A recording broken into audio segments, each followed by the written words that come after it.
하버드 대학의 벤 필드 교수님이라고 이분이요, 성공한 사람들을 조사해 보니까 이분들의 특징이 있는데 몇 가지 특징들 중에서 제일 대표적인 게 뭐냐, 시간을 앞으로 5년 뒤에, 10년 뒤에, 30년 뒤에 자기가 어떻게 될 거다라고 하는 그런 미래에 대한 생각을 가지고 살더라는 것입니다.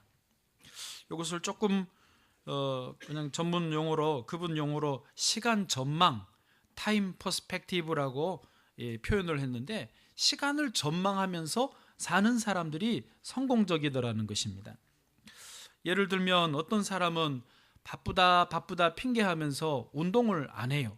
운동할 시간이 없다고.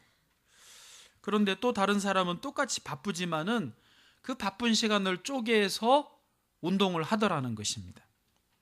그러니까 첫 번째 사람은 현재만 생각하면서 사는 사람이고, 두 번째 사람은 현재를 넘어서 자신의 10년, 20년의 뒤에 건강을 생각하며 현재를 살아가는 사람이라는 것이죠.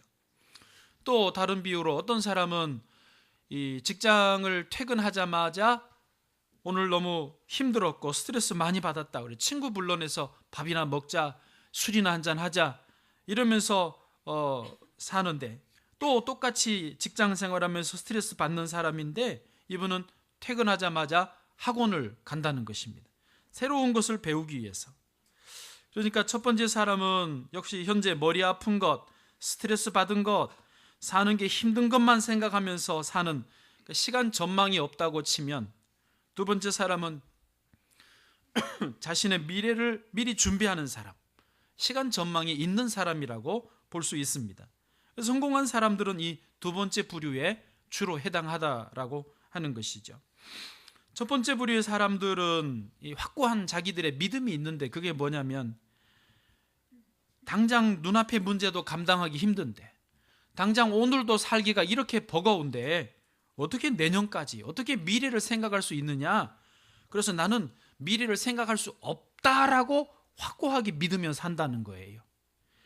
그런데 미래 전망이 있는 사람들도 확고한 믿음이 있는데 뭐냐, 현재가 살기 힘들지만 미래의 목표를 세우고 그 목표를 위해서 현재의 고난을 참고 고통을 참으면 나의 미래는 밝아질 수 있다라고 또 확실히 믿으면서 산다는 것입니다. 그래서 어쨌든 이 성공한 사람들일수록 자기 미래에 대해서 생각을 하면서 살더라는 것이죠. 성경에 이런 말씀이 있습니다. 전도서 7장 4절에요. 한번 같이 읽어보실까요? 시작. 지혜자의 마음은 초상집에 있으되 우매한 자의 마음은 혼인집에 있느니라. 아멘. 그 자세히 봐보십시오. 지혜로운 사람은, 즉 성공하는 사람은 그 마음이 초상집에 있다라는 것입니다. 우매한 사람, 어리석은 사람의 마음은 어디에 있어요? 혼인집에 있다는 것입니다. 꼭 이 혼인집이 결혼식을 말하긴 하지만은 꼭 결혼식 자체만을 말하는 것은 아닙니다. 그러니까 어리석은 사람의 마음이 어디에 있냐, 정확하게 말하면 파티, 흥겨운 거, 재미난 거, 맛있는 거, 당장 편안한 거에 있다라고 하는 것입니다. 반대로 초상집에 있다, 지혜로운 사람의 마음이 초상집에 있다라는 말의 의미는 뭐냐면요, 초상집에 가면 꼭 확인하고 배우는 게 뭐냐면 모든 인생에는 끝지점이 있다, 그 끝지점을 경험하고 온다라는 것입니다. 그러면서 초상집에 갔다 오면서 내가 언젠가는 나도 죽는다, 나도 언젠가는 그런 순간이 온다라고 하는 것을 배운다는 것이죠. 그래서 지혜로운 사람은 마음이 초상집에 있다라는 말의 의미는 늘 미래에 반드시 오는 그 마지막 지점을 생각하면서 현재 하루하루를 최선을 다해서 허투루 쓰지 않고 낭비하지 않고 잘 살게 된다는 것입니다. 그러다 보니까 그 사람이 잘 살 수밖에 없고 그 사람이 성공할 수밖에 없다라는 것입니다. 실제로 여러분 그 자기 개발서, 그런 성공하는 비결 이런 그 조언 책자 같은 데 보면 오늘이 마지막이라고 생각하고 내 인생의 마지막이라고 생각하고 그렇게 살아라, 그런 조언을 들은 일이 있잖아요. 예. 인생을 살아보시니까 알지만은요, 재미있는 것만, 맛있는 것, 좋은 것, 편안한 것만 추구하면서 살면 어떻게 됩니까? 여러분 주변에 보시니까 알지요. 그런 것만 추구하면서 사는 분들은요, 미안하지만 그런 거를 결국은 못 누립니다. 이거 인생인데 이해되시죠? 더 설명 안 해도 아시겠죠? 그거를 추구하면 희한하게 그런 게 도망가요. 세종대왕 신사임당 추구하면 손잡고 나 잡아봐라 도망가듯이, 재미있는 거를 추구하면 그게 내게 안 됩니다. 그리고 더 중요한 거는요, 그런 것만 추구하면서 사는 사람들은요, 결정적으로 인생의 그 마지막의 지점을 준비를 못 합니다. 왜? 자기는 그게 싫거든요. 그걸 거부하거든요. 피하려고 하거든요. 그런데 변개할 수 없는 게 그 순간이 오는데, 딱 맞이하는 순간에 어떡할 거예요? 그 순간이 왔는데 준비는 안 돼 있어요. 그래서 그 순간을 맞이할 때에 준비 안 돼 있기 때문에 영원한 낭패를 본다는 것이죠. 그래서요, 같은 전도서 7장 2절에 이렇게 확인을 해줍니다. 제가 읽어드리면, 초상집에 가는 것이 잔치집에 가는 것보다 나으니 모든 사람의 끝이 이와 같이 됨이라. 산자는 이것을 그의 마음에 둘지니라. 여러분 살아계시지요? 살아있는 동안 이것을 마음에 두실 수 있기를 축복합니다. 오늘은요, 부활절입니다. 우리가 이 부활절에 심각한 서론을 꺼냈는데 죄송한데, 우리 이 기독교 절기 중에서 가장 최고의 절기를 꼽으라 한다면 부활절입니다. 이 부활절은요, 우리뿐만 아니라 모든 사람들에게 기쁨이 되는 절기이기 때문인 것입니다. 그게 왜 그러느냐? 아까 말씀드린 대로 그거예요. 모든 사람들은 남녀노소 빈부귀천을 막론하고 나라와 국적을 막론하고 모든 사람들이 맞이해야 되는 그 지점이 죽음의 순간입니다.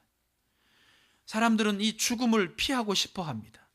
죽음은 마치 저주와 같고 두려움의 존재이고 거부하고 싶고 피하고 싶은데 어쩔 수 없이 맞이해야 됩니다. 그런데 이 죽음의 문제, 사망의 문제를 가장 확실하고 분명하게 해결해 주신 사건이 뭐냐? 하나님의 아들이 죽으셨다가, 인간처럼 똑같이 죽으셨다가 다시 살아나신 이 부활 사건이기 때문인 것입니다. 한 명만 예로 좀 들어보면요, 중국 대륙을 최초로 통일한 황제가 진시 황제라고 합니다. 들어보셨을 거예요. 진시 황제가 통일하기 직전까지 중국은 춘추 전국시대였습니다. 춘추시대, 전국시대, 합쳐서 춘추전국시대, 이게 몇백 년이 이어졌습니다. 작은 나라들이 난립을 했어요. 나도 왕이다, 너도 왕이냐 해보자 그러면서 막 5개 나라, 7개 나라들이 막 일어났다 사라지면서 싸우고 싸웠습니다. 그게 몇백 년이었는데, 그런 나라들을, 중국 대륙을 한 번에 천하통일한 사람이 진시 황제예요. 10년밖에 안 걸렸습니다. 그리고 나이가 39살이었어요. 여러분 진시 황제라고 생각하시고 한번 생각을 해보세요. 얼마나 이제 기분이 좋고 얼마나 살기가 좋고 영광과 권력을 다 누렸지 않습니까? 그러니까 자기 생각에 이제는 나는 영원히 살고 싶은 거예요. 자기 진나라, 진제국이 영원히 멸망하지 않고 있기를 원하는 거예요. 그래서 두 가지를 선포합니다. 하나는 진제국은 영원히 멸망하지 않는다. 또 하나, 나는 영원히 산다. 나라는 뭐 일단 놔두고 시황제가 자기는 영원히 살고 싶으니까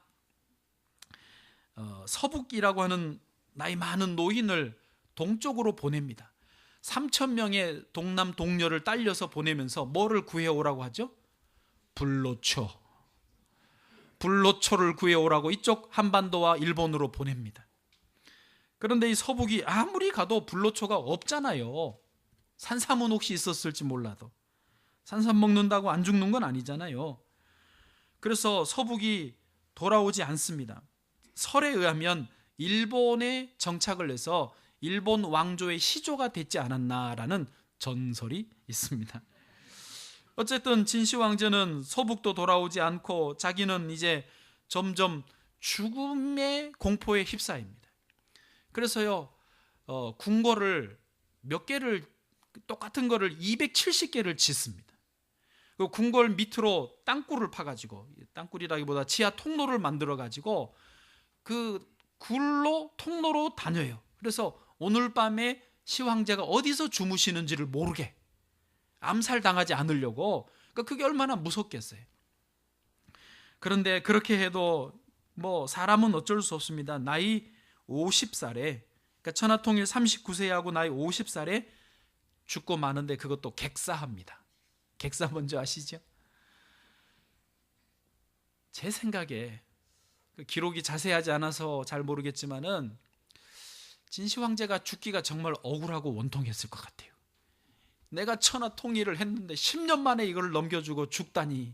그러면서 아마 부르르 떨고 눈을 못 감고 눈에 핏줄이 서면서 이를 악물고 죽었을 것 같아요. 그런데요, 진시 황제가 죽고 난 뒤로 신하들이 그것을 잠깐 동안 비밀에 붙여요.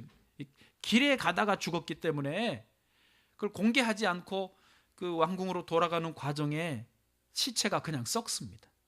그 시체가 썩는 냄새를 막으려고 썩힌 생선을 사다가 근처에 마차를 두고 딸려가게 했어요. 그러니까 이게 천하 통일하면 뭐하냐고요. 50에 죽어서 시체 썩는 생선 썩는 냄새하고 같이 자기 시신이 썩어가는데, 그게 우리 인생인데요. 그게 누구나 가야 하는 길인데요. 이런 누구나 가야 되는 피할 수 없는 죽음의 문제를 예수님의 부활이 해결하신 줄로 믿습니다. 예수님은 하나님의 아들이십니다. 인간의 몸을 입고 이 땅에 내려오셔서 우리의 죄의 문제를 짊어지시고 죽음의 문제를 짊어지시고 십자가에 달려 돌아가셨습니다. 그리고 무덤에 묻히신 다음에 3일 만에 말씀하신 대로 다시 살아나신 것입니다. 이것을 우리는 부활이라고 하지 않습니까? 여러분, 부활 자체를 혹시 의심하는 분이 있으실지 모르겠지만은요, 예수님이 부활하시고 제일 먼저 만난 분이 막달라 마리아라고 하는 여자분이었습니다. 그리고 막달라 마리아가 와서 알려주니까 제자들이 와서 무덤을 확인했더니 무덤이 비어 있었습니다. 소위 말하는, 우리가 말하는 빈 무덤입니다.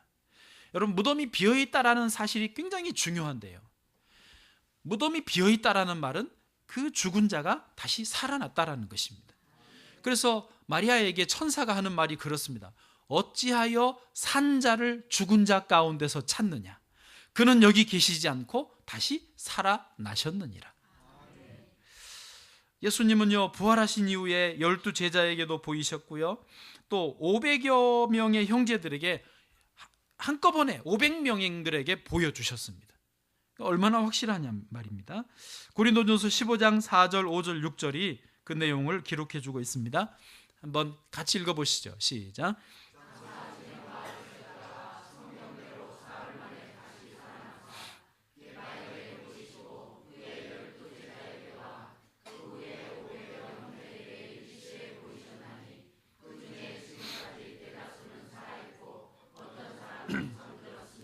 아멘. 유대인들이 그 무덤을 지키던 로마 군병들에게 돈을 주고 매수를 해서 예수님 시신을 제자들이 훔쳐갔다라고 해라 라고 이 입에 말을 넣어주었습니다. 그런데 여러분, 로마 군병들이 어떤 사람들인데요, 당시 얼마나 군기가 셌는데요. 그건 불가능한 이야기고, 또 하나는 이렇게 본 증인들이 너무 많았기 때문에 돈으로 매수를 해도 손바닥으로 하늘을 가리는 거예요. 본 사람들이 너무 많으니까 이건 부인할 수 없는 사실, 소문으로 말로 다 퍼져 나가게 된 것입니다. 예수님이 부활하신 것은 확실한 역사적인 사실인 것입니다. 자, 그러면요, 이제 본문으로 좀 가서 중요한 것을 좀 보겠는데, 이 본문은 예수님이 살아계실 때, 아직 십자가에 달려 돌아가시기 전에 하신 말씀입니다. 그러면서 살아계시면서 하신 말씀이 뭐냐? 내가 다시 부활할 것이다. 이거를 직접 말하신 거예요. 자, 오늘 보면 38절입니다. 제가 읽어드리면요, 그때의 서기관과 바리새인 중 몇 사람이 말하되 선생님이여 우리에게 표적 보여주시기를 원하나이다. 아멘. 자, 여기 서기관과 바리새인들을 좀 주목해 봐주시면 좋겠습니다. 이분들은 예수님이 하나님이신 것을 아직 못 믿겠다고 의심하는 사람들이고, 표적을 좀 보여주시면, 당신이 정말 하나님이라는 표적을, 확실한 증거를 보여주면 우리가 믿어보겠다라고 지금 요청을 하는 거 아닙니까? 그런데 이 요청에 대한 예수님의 대답이 상당히 험악하십니다. 그 다음 절에 봐보십시오. 같이 읽어보세요. 시작.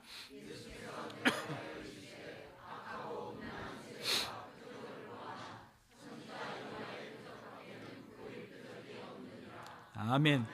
여러분은 참 점잖게 읽어주셨지만은 예수님의 내용은요 상당히 험악합니다. 그렇죠? 지금 이 악하고 음란한 세대가 표적을 구하나, 지금 누구를 보고 하는 말이에요? 예, 조금 전에 바리새인 서기관들에게 하는 말이에요. 면전에다 대고 이 악하고 음란한 세대가 표적을 구하나? 흥! 그러시면서 지금 분위기가 험악한 것입니다. 왜냐?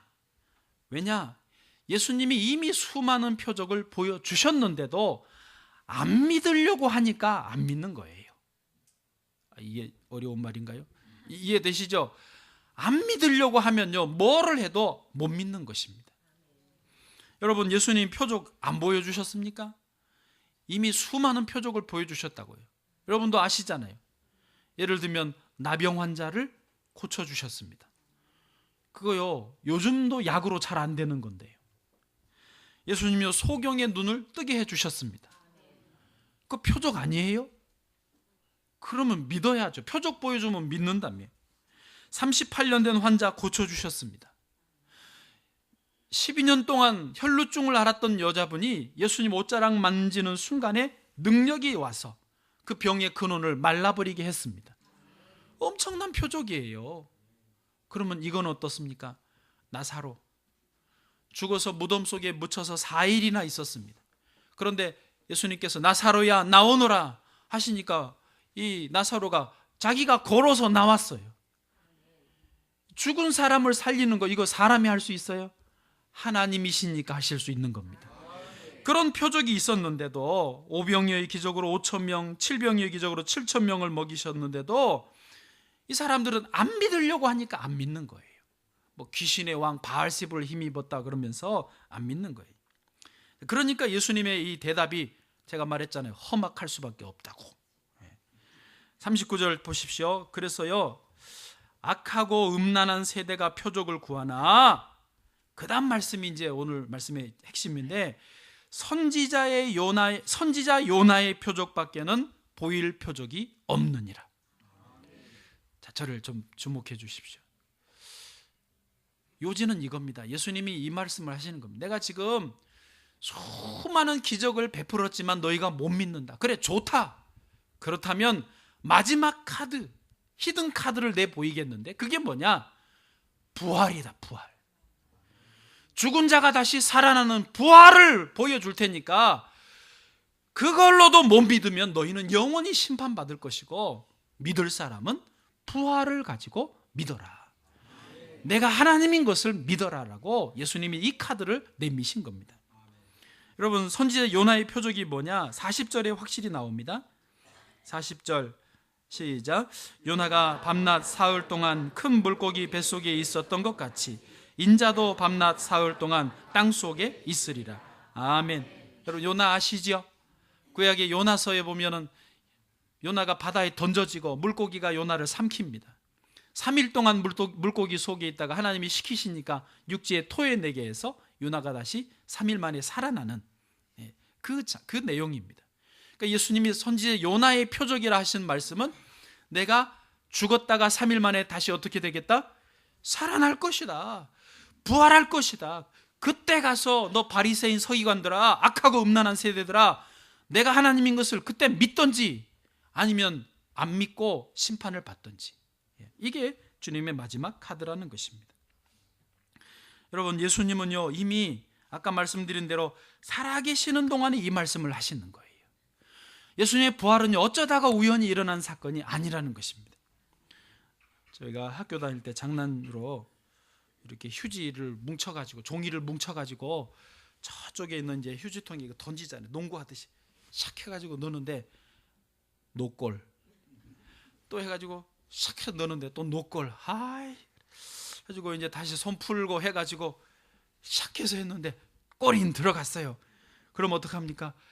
야, 내가 넣었다. 이거 봐, 이거 봐. 너 봤어? 내가 골 넣었잖아. 아니, 못 봤는데.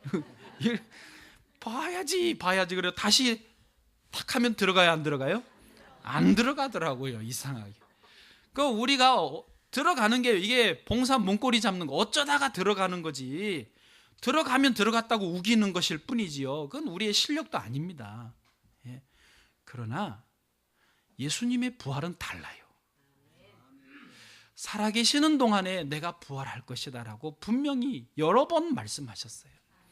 선지자 요나의 표적, 성전을 가지고도 말씀하셨습니다. 예루살렘 성전이 아주 웅장하게 잘 지어졌거든요. 46년 동안 지었습니다. 그런데 이 성전을 헐어라, 내가 3일 만에 다시 이렇게 세우겠다. 그 말씀의 의미가 뭐였습니까? 예, 자기 몸을 가지고 하신 이야기예요. 내가 다시 부활할 거야. 너희가 나를 죽여라. 죽일 것이다. 그러나 내가 다시 살아날 것이다. 여러분, 그러므로 예수님이 부활하셨다, 이거는요, 예수님이 하나님이시다. 예수님의 부활이 그 하나님의 부활이고 우리를 위한 부활이다라고 하는 가장 확실한 증거가 된다는 것입니다.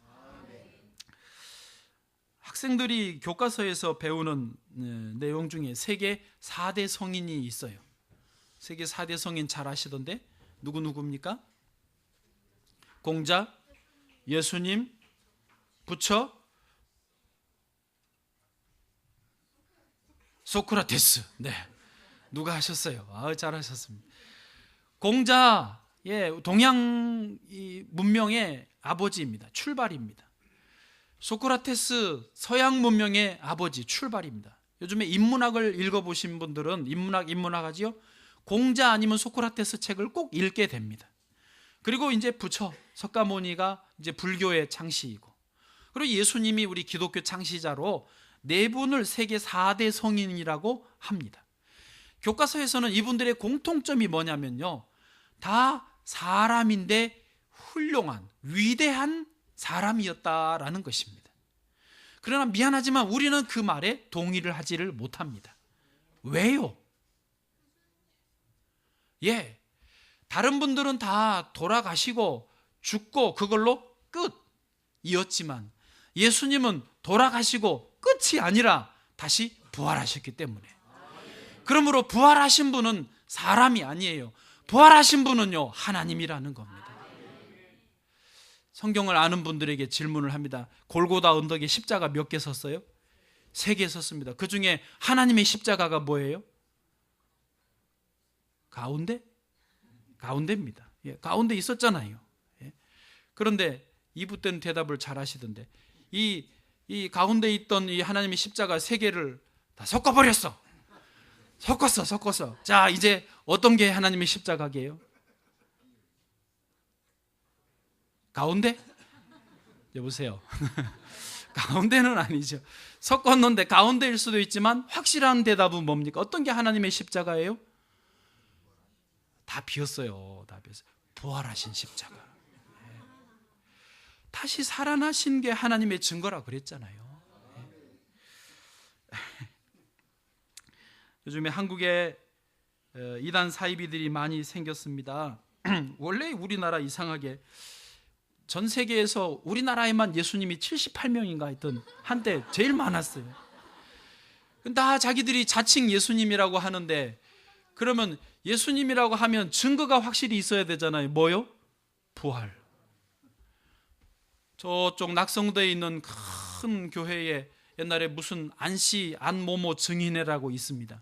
그 양반이 자기가 예수님이라고 그랬어요. 그러면 죽어야 돼요? 안 죽어야 돼요? 안 죽어야 되는데 죽었어요. 죽었으면 또 어떻게 해야 돼요? 부활해야 돼요. 그런데 제가 듣기로 거기 시신을 모셔놓고 있대요. 부활한대요.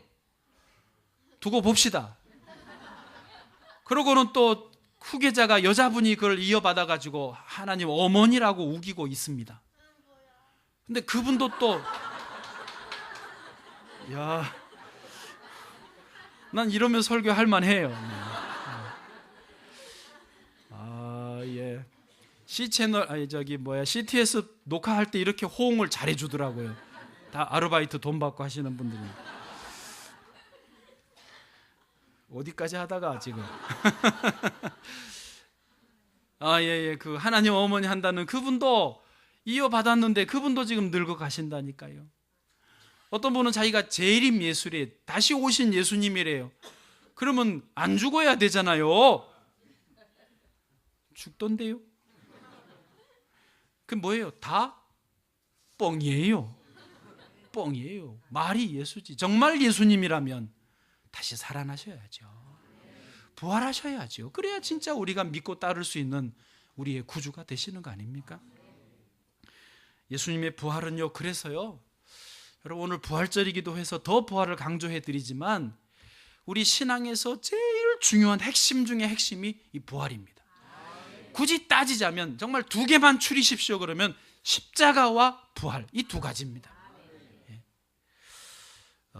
부활신앙이 있으면요, 우리가 이 땅에 사는 동안도 오뚜기처럼 잘 일어날 수 있습니다. 부활신앙이 있는 분들은요, 그 부활을 바라보기 때문에 미래 시간 전망이 있어서 현재를 잘 살게 되고, 성공적으로 살게 된다라고 하는 것입니다. 최초의 교회, 예루살렘의 초대교회가 세워졌는데 제자들로 하여금 예수님을 증거하게 하셨습니다. 성령이 그렇게 시키셨어요. 그런데 제자들이 예수님의 무엇을 증거하느냐? 아까 말한 대로 예수님은 위대한 성인입니다. 선지자입니다. 예수님은 너무 좋으신 분이었습니다. 우리를 사랑하신 분이었습니다. 예수님 능력이 많아서 빵도 막 주었습니다.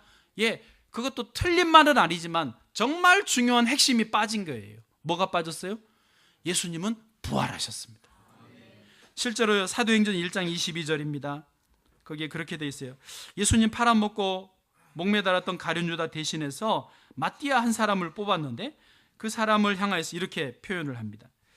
항상 우리와 함께 다니던 사람 중에 하나를 마띠아를 세웠거든요. 우리와 더불어 예수께서 부활하심을 증언할 사람이 되게 하여야 하리라. 예수님을 그냥 예수님 좋은 분이야가 아닙니다. 그걸 넘어서서 예수님의 부활을 증언하고 예수님의 부활을 믿어야 그게 진짜 신앙이에요. 혹시 죄송하지만 아직 부활이 잘 안 믿어지신 분들은 기도를 좀 도와줘야 되겠습니다. 오늘 아멘 하시다 보면 주의 부활이 나의 부활이 될 줄로 믿습니다. 그렇게 제자들이 막 다니면서 예수님 부활을 증거했습니다. 예수님이 다시 살아나셨다. 그러니까 사람들 중에 싫어하는 사람들이 있었네요. 4장에 가보십시오. 사도행전 4장에 1절 2절입니다. 같이요, 시작. 사도들이 백성에게 말할 때 제사장들과 성전 맡은 자와 사두개인들이 이르러 예수 안에 죽은 자의 부활이 있다고 백성을 가르치고 전함을 싫어하여. 왜 싫어했을까요? 만약에 이분들이 예수님이 그냥 좋은 분이다, 선지자다 그렇게만 전했으면 싫어하지 않았을 거예요. 그럼 예수님이 부활하셨다라고 전하니까 싫어했다라는 것입니다. 왜 싫어했을까요? 여러분, 이게 약간 어려우실 수 있는데요, 영적으로 이해하셔야 됩니다. 무슨 말이냐면 그 싫어하는 사람들 마음속에 그 뒤편에는 악한 영이 있습니다. 마귀가 있다라는 말입니다. 마귀라는 이름의 뜻 자체가 뭐냐면요, 속이는 자라는 뜻입니다. 무엇을 속이느냐면요, 사람들로 하여금 부활을 싫어하게 하고 부활을 믿지 않게 만듭니다.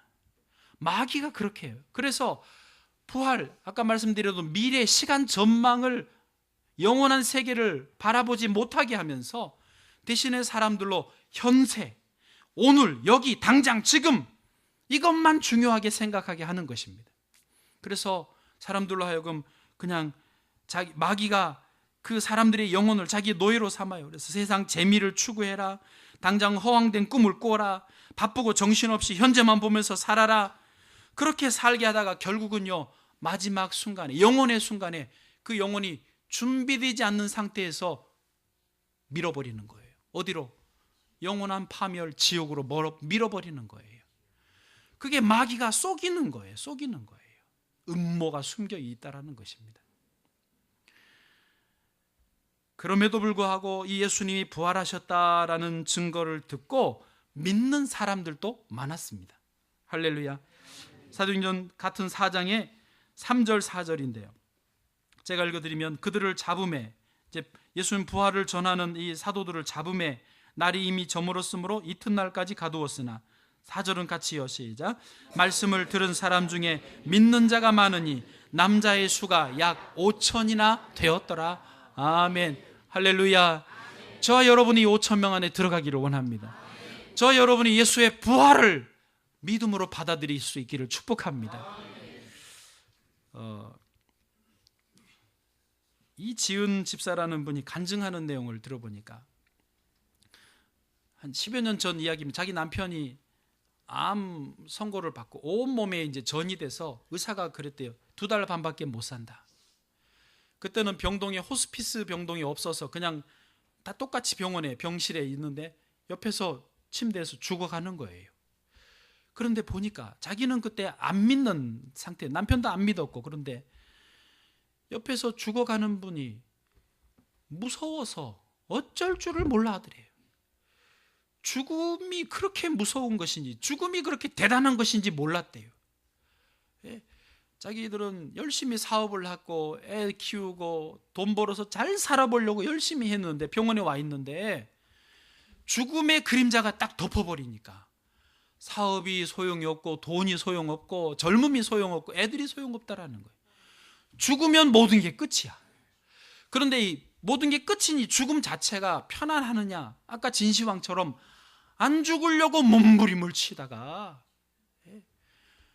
어떤 그 옆에 환자가 그러더래요. 남편 그 남자분이었는데 그분도 자기 부인을 막 부르면서 지금 시커먼 사람들이 나 데리러 왔다 그러면서 아주 무서워서 사시나미 떨듯이 떨더라는 거예요.